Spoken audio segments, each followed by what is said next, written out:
ठंड में बिना रजाई के सोने वाला ससुराल।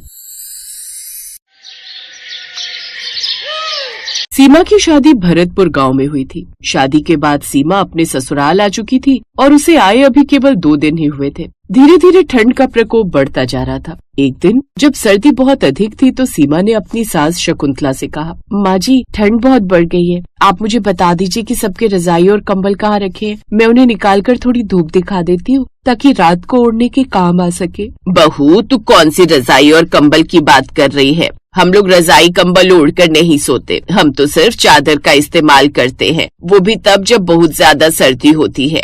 सीमा ये सुनकर हैरान रह गई और बोली, माँ जी, आप ये कैसी बातें कर रही हैं? यहाँ तो हड्डियाँ गलाने वाली सर्दी पड़ रही है और आप कह रही हैं कि आप सब सिर्फ चादर में सोते हैं। अब क्या आप लोगों को ठंड नहीं लगती? बहू, पहले के जमाने में लोग बहुत कम कपड़ों में रहते थे, फिर भी उन्हें ठंड नहीं लगती थी। हम तो फिर भी समाज के डर से कपड़े पहन लेते हैं। पुराने लोग ठंडे पानी से नहाते थे, तभी तो वो लंबी उम्र जीते थे और तंदुरुस्त रहते थे। इसीलिए हमारे घर में रजाई कंबल का इस्तेमाल नहीं होता। सीमा ये बात सुनकर डर गई क्योंकि उसे बचपन से ही बहुत सर्दी लगती थी। उसने घबराते हुए कहा, नहीं माँ जी, आपका तो पता नहीं, लेकिन मैं बिना रजाई के नहीं रह सकती। सच में आप लोग बहुत हिम्मत वाले हैं जो बिना कंबल के सो जाते हैं। शकुंतला ने मुस्कुराते हुए कहा, ठीक है बहू, तू एक काम कर, अपने लिए बाजार से कंबल मंगवा ले। वैसे तो हम लोग इनका उपयोग नहीं करते, लेकिन अगर तू ओढ़ना चाहती है तो हम तुझे रोकेंगे नहीं।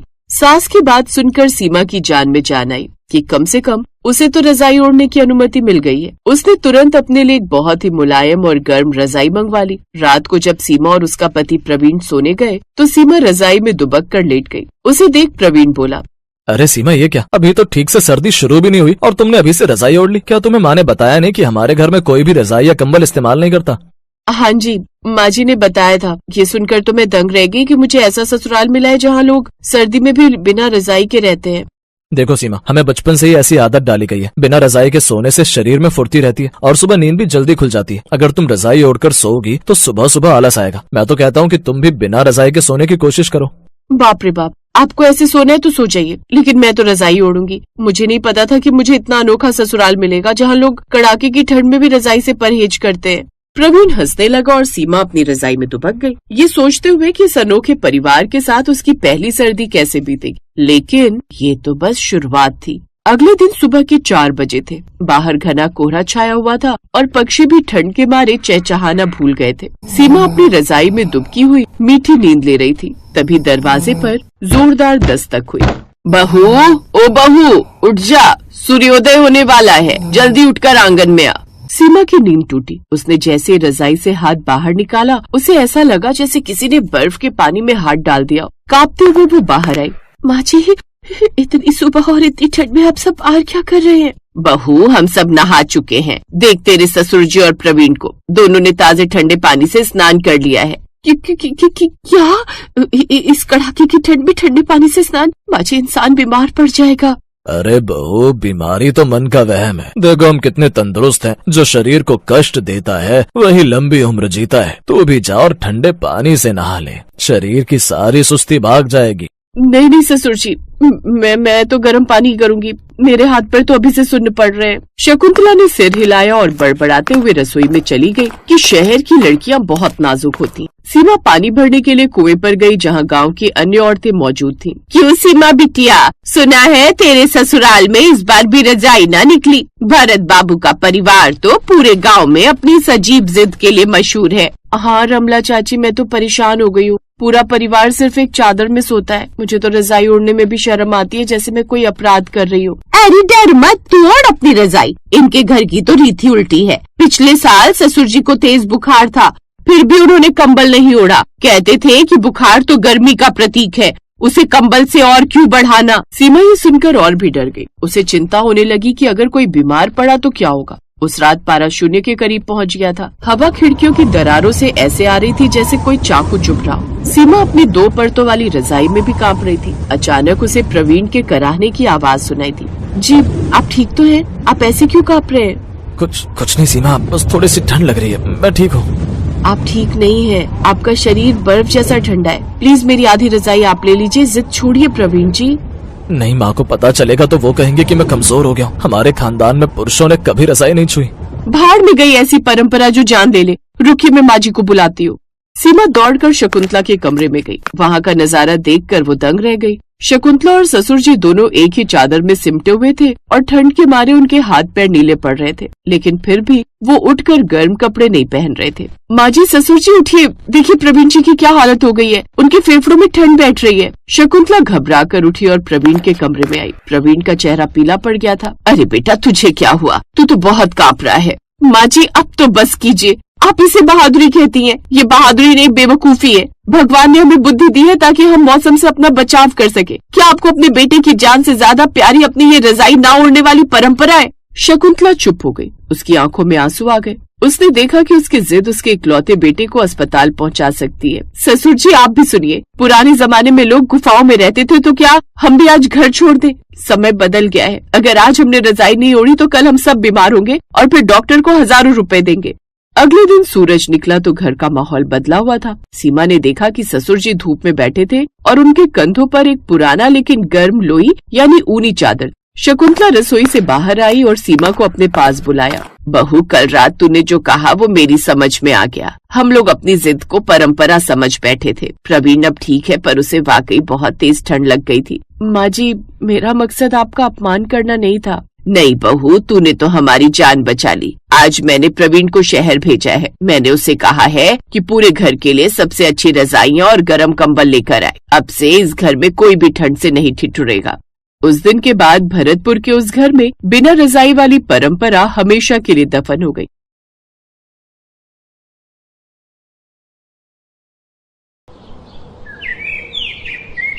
सुमित ठंड में कांपता हुआ घर के अंदर आता है और आते ही अपनी पत्नी साधना से कहता है, साधना, जल्दी से लकड़ी जला दो, बहुत ज्यादा ठंड लग रही है। आज तो मालिक ने मानो खून ही चूस लिया हो। बहुत ज्यादा थक गया हूँ, ठंड से हाथ पैर काम ही नहीं कर रहे। अजी, लकड़ी कैसे जला दूं जब घर में जलाने के लिए लकड़ियां ही नहीं है। आज पिताजी की तबीयत सुबह से बहुत ज्यादा खराब है। मैंने उन्हें कई बार बोला है कि ठंड में ठंडे पानी से ना नहाया करे, लेकिन वो मेरी एक नहीं सुनते। बीमार होने के कारण आज वो लकड़ियां लेने गए ही नहीं। पुराने जमाने के लोगों को जितना भी समझा लो, ये समझते ही नहीं है। अरे हम गरीब हैं तो क्या हुआ, हमारे घर में चूल्हा है और हम लकड़ी से आग जलाकर पानी गर्म करके नहा तो सकते हैं ना। लेकिन पिताजी तो सुनते ही नहीं। इस कड़कड़ाती ठंड में ठंडे पानी से नहाना उनकी सेहत के लिए कितना खतरनाक है, ये बात उनकी समझ में क्यों नहीं आती।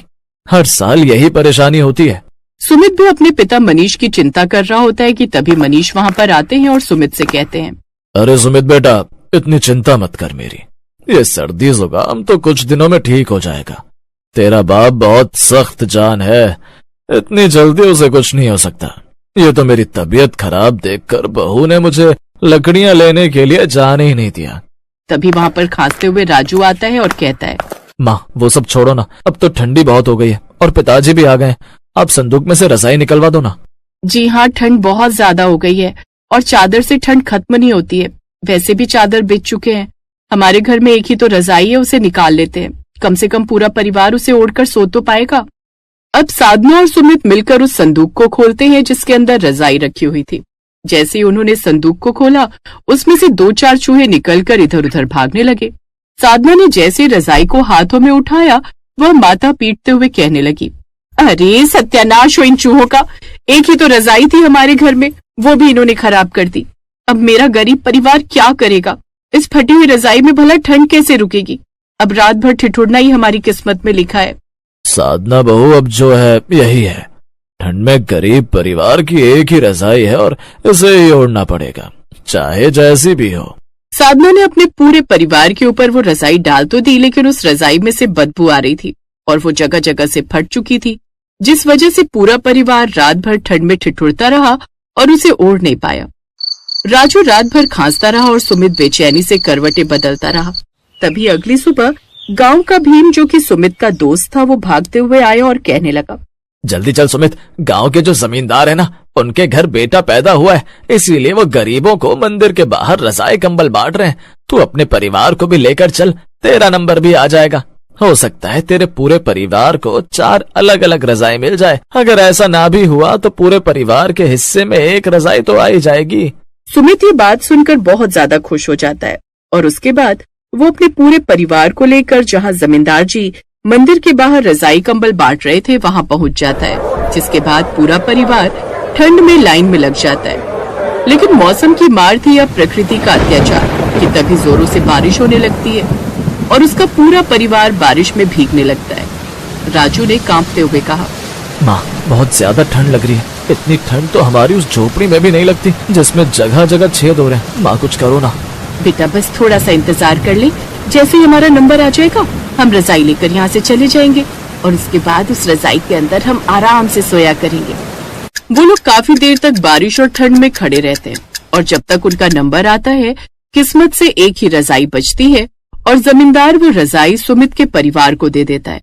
राजू बहुत ज्यादा खुश था और अपनी झोपड़ी में उस रजाई के साथ आकर वो अपनी माँ से कहता है, माँ अब हमें किसी भी तरह की कोई परेशानी नहीं होगी और हमारा पूरा परिवार एक रजाई के अंदर सोया करेगा तो हमारी ठंड बहुत आराम से निकल जाएगी, क्योंकि रजाई बहुत गर्म जो है। हाँ मेरे बच्चे, तूने बिल्कुल ठीक कहा। अब हमें किसी भी तरह की कोई परेशानी नहीं होगी। भगवान का साथ है हमारे पास और ये गर्म रजाई। पूरा परिवार अब बहुत ज्यादा खुश था और उस रात को पूरा परिवार ठंड में एक रजाई के अंदर बहुत ही आराम से सोता है। सबको बहुत ही सुकून की नींद आती है। सुबह जैसे ही साधना उठती है तो वो सुमित को काम पर जाने के लिए उठाती है। अजी उठ जाइए, सुबह हो गई, आपको काम पर नहीं जाना है क्या? इतना आलस करना भी अच्छा नहीं होता है। अरे साधना सोने दो, बहुत दिनों के बाद तो इतनी गर्मी में नींद आई है, सोच रहा हूँ छुट्टी कर लूँ। छुट्टी करने के बारे में बिल्कुल भी मत सोचिए। अगर आप छुट्टी करते हैं तो आपकी तनख्वाह कटती है और हमारे राजू की पढ़ाई में दिक्कत आती है, फिर पिताजी की दवाइयों का भी तो देखना है। चुपचाप उठ जाइए और काम पर जाइए, वरना मैं इस रजाई पर पानी डाल दूंगी और उसके बाद वो हफ्ते भर तक नहीं सूखेगी। सुमित ये बात सुनकर डर जाता है और चुपचाप उठकर काम पर चला जाता है। वहीं मनीष दोपहर में लकड़ियां काटने चला जाता है। राजू स्कूल गया हुआ था और साधना ने सोचा अभी तो घर पर कोई भी नहीं है, क्यों ना मैं अपनी नई रजाई को थोड़ी देर धूप लगने के लिए धूप में डाल दूं। इस बहाने ये थोड़ी ठीक हो जाएगी। वैसे भी इतनी मेहनत से मिली है, थोड़ी देर धूप में रहेगी तो इसकी नमी दूर हो जाएगी और ये और भी आरामदायक लगेगी।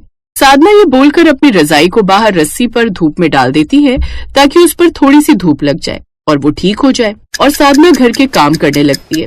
थोड़ी देर के बाद राजू आ जाता है और उसका भी खेलने की वजह से रजाई पर ध्यान नहीं जाता और सुमित आकर खाना खाता है और वो भी रजाई के बारे में नहीं पूछता। रात के समय जब सोने की बारी आती है तो मनीष ने कहा, अरे बहू रजाई कहाँ है? हमारी रजाई तो लाओ, उसके बिना तो हमें नींद नहीं आएगी। वैसे भी वो रजाई कहीं नजर नहीं आ रही। पिताजी मैंने वो रजाई धूप में रख दी थी ताकि वो थोड़ी ठीक हो जाए, मैं अभी लेकर आती हूँ। साधना जैसे ही बाहर उस रजाई को देखने के लिए जाती है तो उसे वो नजर नहीं आती। ये देखकर वो बहुत ज्यादा घबरा जाती है और जोरों से चीखती है।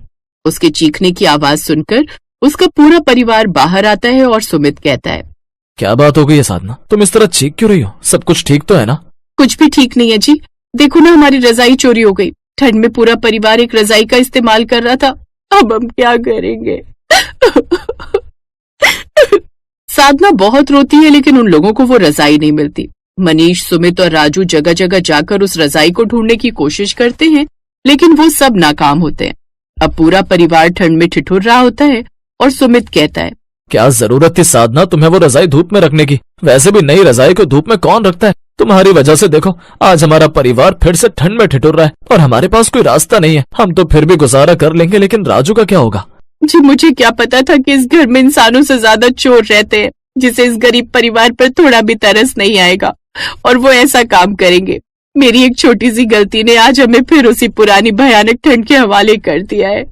पूरा परिवार ठंड में तड़प रहा होता है कि तभी जमींदार वहाँ पर आता है और कहता है, अरे सुमित कैसा है तू? और तुम सब लोग इतना परेशान क्यों नजर आ रहे हो? आपको क्या बताएं जमींदार जी, पूरे परिवार में ठंड से बचने के लिए एक ही रजाई थी, वो भी आपने दी थी। आज वो रजाई भी बाहर से चोरी हो गई, अब हमारा क्या होगा? जमींदार ने हंसते हुए सुमित से कहा, सुमित लगता है तेरा भाग्य उतना भी बुरा नहीं है जितना तू सोचता है। मैंने पूरे गांव में रजाई और कंबल बांटे थे लेकिन सिर्फ तेरा परिवार था जिसे एक ही रजाई मिली थी और फिर जब और रजाइयां मैंने मंगवा ली तो सोचा तेरे हिस्से की बची हुई 3 रजाइयां तुझे घर पर आकर दे जाता हूँ। ये बात सुनने के बाद गरीब परिवार के चेहरे पर चमक आ जाती है क्योंकि उन्हें उम्मीद की एक नई रोशनी मिली थी। जिसके बाद जमींदार अपने आदमी को आवाज लगाता है और उसका आदमी 3 रजाई लेकर आता है। अरे वाह, जमींदार जी तो बहुत अच्छे हैं। अब हमारे घर में 3-3 रजाई है और अब हम लोगों को ठंड नहीं लगेगी। जमींदार भी प्यार से राजू के सर पर हाथ रखता है और खुशी खुशी वहाँ से चला जाता है। जिसके बाद राजू के परिवार को अब कोई भी दिक्कत नहीं हुआ करती थी। सुमित सारा दिन मेहनत करता और रात में उसका परिवार आग जलाकर रजाई में बैठा करता था। सुमित अब अलग रजाई में सोया करता और राजू अपनी माँ साधना के साथ एक रजाई ओढ़ता और मनीष एक अलग रजाई में सोया करता था। लेकिन साधना ने कभी भी वो पुरानी रजाई जो चूहे ने कुतर दी थी उसे फेंका नहीं और हमेशा संभाल कर रखा, एक याद की तरह। वो रजाई उन्हें हमेशा उस मुश्किल समय की याद दिलाती थी जब एक छोटी सी रजाई में उनका पूरा परिवार सिमटकर सोया करता था। Best buddies. Hello friends, thanks for watching this video. अगर आपको ये वीडियो पसंद आया है तो प्लीज लाइक, सब्सक्राइब, कमेंट्स करें इस वीडियो पर और हाँ, शेयर करना भी ना भूलें। और भी मजेदार वीडियो देखने के लिए नीचे दिए गए बेल आइकॉन को दबाएं। देखते रहिए बेस्ट बडीज।